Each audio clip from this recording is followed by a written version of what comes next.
Well, here we are. We're at the river, and we're going to do a little Ned Rig fishing. And here's where we're at.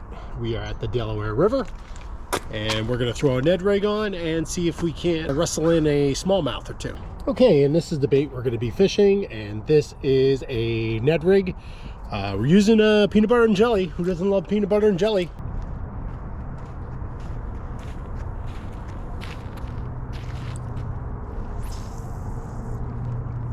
So the river conditions are quite a bit different. Still moving very quickly. I think we're down quite a bit. All those trees were underwater. You'd be underwater right now. I was standing on this tree right next to me. A lot different conditions from the last time I was here, for sure. And this is about where I was catching those smallmouth the other day.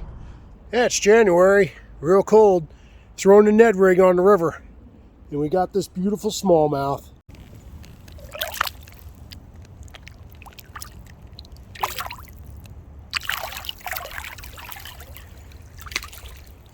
There he goes. He just couldn't find his way. So we're gonna try to get in there. And the Ned Rig, we just kind of let that settle in. And we're gonna do a little drag here. Right off the bat, we're getting hung up. A little chillier here than I thought.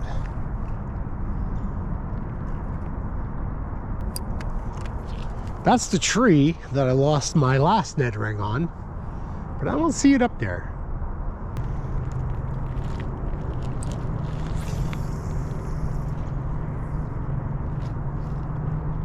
So I'm not sure what just really happened here, but the temperature has just dropped like significantly, and it is cold. It's a bit windy. We have a really fast flow now on the river, which it was fast already, but I really can't keep my Ned Rig kind of stable. It's kind of getting ripped away, so I'm having a little bit of a tough time keeping my Ned Rig going. It's kind of getting pulled down the river.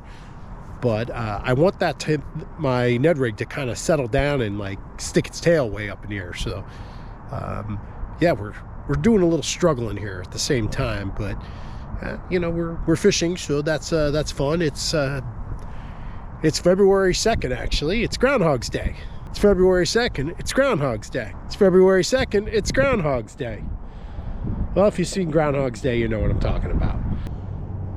So as I was saying, the water was almost just about to where my truck was the other day when I fished here, and I was catching some smallmouth. I caught 2 smallmouth here. Well, if you had told me that I was going to be coming over to the Delaware River and catching a second smallmouth, I would have thought you were crazy. Look at the beautiful colors on this guy. Wow, just gorgeous, just gorgeous. All right, let's get this guy back in the water. Wow. What a day on the Ned Rig. Really feeling it today. Let's get this guy back in. What a beautiful fish, huh?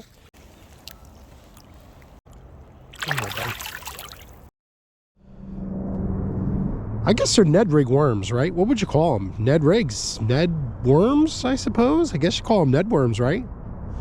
So I can feel myself dragging down the bottom on the rocks, which is kind of cool. It's a nice feeling to get some nice sensitivity and be able to feel that stuff. We are using a St. Croix Bass X. I have 15-pound, actually I'm sorry, this is 20-pound braid line with a fluorocarbon leader.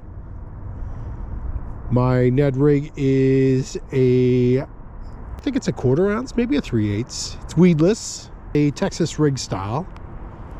And it did quite well the other day here. I like to get a little hook in there a little bit, just a little wedge, so that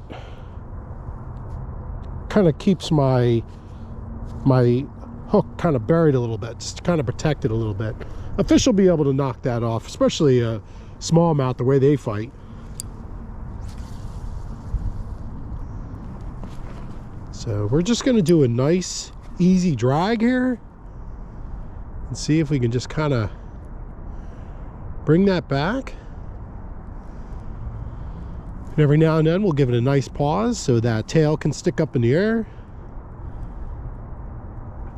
or stick up in the water, I should say. I thought I had a bite, but it turns out I think we're getting wedged up under something that's kind of gushy and not really giving me, it's giving me a feel of getting bit, but I'm not sure. I'm just not really getting a bite, but it sure is giving me the feel. So I kind of know that I have some branches here, and darn it if I didn't get whacked in there. And yeah, we might be cutting this Ned Rig off. Let's see if I can get over here. Yeah, this doesn't look good.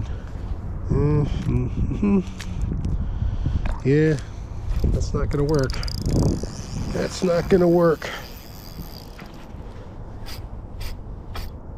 Let's see if we can bring it over here and bring it back. Let it go slack, and it went right into those tree branches.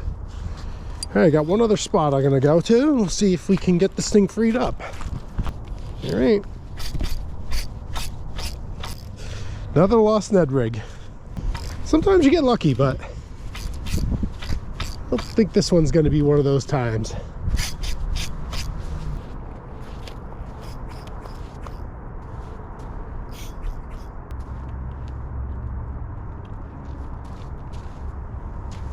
Does look like my knot is still there, so it broke right at the knot. The fluorocarbon is kind of can shatter, so it's likely that that spot of the fluorocarbon just kind of snapped off. So this has been kind of a strange outing. I'm breaking a lot of stuff. I broke my scale, and now we've broken a line, which that happens, so I'm not like super upset about that. I don't have any other fluorocarbon here, so I can't tie a leader. All right, so yeah, it's not exactly going as planned, but that's okay. But this is what we're going to try next. I'm not sure if it's going to work or not, but we're going to give it a shot. With the braid, it's going to show off a little bit more. If we get hung up, we're done. We're going to have to cut the line. The braid will not snap like the fluorocarbon will snap. So this is also a floater, so it's going to be kind of interesting to see if this has if we can do anything with this. We really don't have a leader. Take me to your leader. Would you like fluorocarbon or monofilament? Whatever you got. Okay, so that's where we're fishing next. Let's give it a shot. See if this can catch us anything. If not, we can always switch back over to the Ned Rig worms. Ned worms, right? What do they call them? Hot snakes. That's not a Ned Rig. I don't think they know what they're calling them.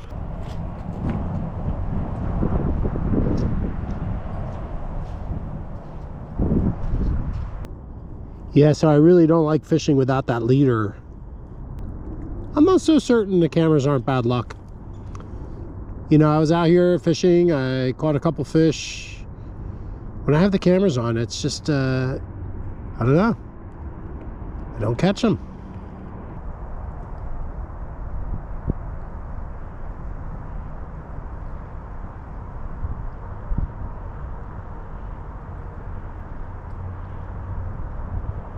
Maybe the cameras put off some kind of signal that the fish can feel. They're like, ah, not going over there. Not doing it. Not doing it. So I can appreciate that this lure is sticking up in the air, but you know, it just doesn't feel like a Ned Rig when I don't have a Ned worm on. So we're going to take this guy off, and we're going to put a Ned worm on here. And we got these little worms here, so we're going to pop this guy off. Called hot snakes, and these hot snakes, I decided to go ahead with one of these. They have a little bit of these little flappy little tails here, which are kind of cool. I want to fish with more of a worm looking bait. So we're going to make our way back here on the rock, and I'm going to try to keep this from getting in this area here. I got some branches down, and boy, does it get hung up in those branches.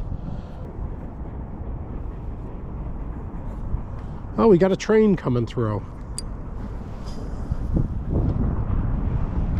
Now this is a little heavier, and that's kind of why I wasn't too concerned about going a little heavier. I thought maybe that actually could be good as far as getting my Ned Rig to kind of get down quick and not get pulled with the current so hard. So let's see if that makes a difference. You can see we have a train coming across the river here. As I said, we're all along the Delaware River here, and we've got two roads on either side. That's 611 in Pennsylvania, and that's we're on the New Jersey side looking over. And that is, you know, I think this is, I don't know if this is part of the Lackawanna cutoff when it comes to the trains or not. And we got a duck over here. Oh, we got all kinds of things happening. Got all kinds of things happening.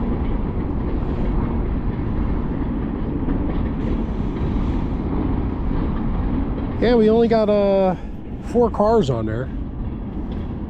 Looks like we got a guy kind of hanging out there and one engine. Oh, get to hear the bell. And as I'm not paying attention, we get hung up. Yep. All right, so that may conclude. We got it. I was gonna say that may conclude today's fishing, but we did get it. Let's get this guy fixed back up. Oh, we got all kinds of stuff going on here. We got the fireman sirens. We've got the train going through. We're fishing. We're fishing the Ned Rig, everybody. Sirens on. Fishing the Ned Rig. Fishing the Ned Rig at a private area. And it shouldn't be that private because you got choo-choo trains and fire trucks. Oh boy. The only thing we're missing is a bass. So let's get that bass going. My goodness. So much for being a peaceful fishing experience. There's nothing peaceful about this. Oh my goodness. Sirens, choo-choo trains. Oh boy. Oh boy. Oh boy. And we almost got hung up in the branch. Yeah, this is crazy. Crazy stuff here. So we've got 1,000 subscribers. They would like to see us catch a fish right now. Actually, we got 1,147 subscribers at this moment. And they all like to see, they don't want to see you get hung up. They want to see you get a fish. But no, no, losing lures. This one I don't think we're going to be able to get back out. Maybe. All right, let's take a walk over here. If we can get our lure back today. La da da da da. YouTube analytics say that singing and dancing will help your channel. So, well, we're certainly pulling from a different angle. Hey. Ba, ba, ba, ba, ba, ba. Beep, beep, beep, beep, beep. Hey. Now we actually got the fire trucks coming. Up. More sirens. This has been a great video. Do, do, do, do, do. Boop, boop, boop, boop, boop. Time to cut it down. If you're ever fishing with straight braid, when you bring your line back in, you want to be really careful when you're going to try to break off a line. You're probably better off cutting it, but if you're going to try to pop it off your lure, you really want to be careful of your tip. And the reason I say that, your fishing tip on these fishing rods are so sensitive and delicate, you don't want to break your tip when you pull your braid, and I've done it. So just be really careful when you grab your braid and you pull it out. You want to be really careful with it. So I'll demonstrate what I'm talking about. So as I said, you want to make sure that your tip is going to be protected. You want to kind of get a double wrap and make sure that your tip is straight, and then give it a good pull. And that was certainly a broken line. I think this part of my braid is starting to get a little worn out. That was a clean pull, clean break. So Maybe what I'll do is I'll cut off a few feet of this braid. So when we cut a leader on there, we'll get rid of some of that frayed braid. And yeah, so that's gonna kind of wrap it up today. Sorry I didn't catch any fish. I caught 2 here. I'll include those over here, so you get to see me catching a few fish here today. And I would have thought you were crazy. As always really appreciate you guys watching. Please like and subscribe. And if you enjoyed this video, there's so many to choose from. I made quite a few videos. Go back in the library, take a look at some of the videos that we put out earlier. You're gonna see me grow as a fisherman and grow as a YouTuber too. So with that being said, you guys have a great day. Thanks for watching.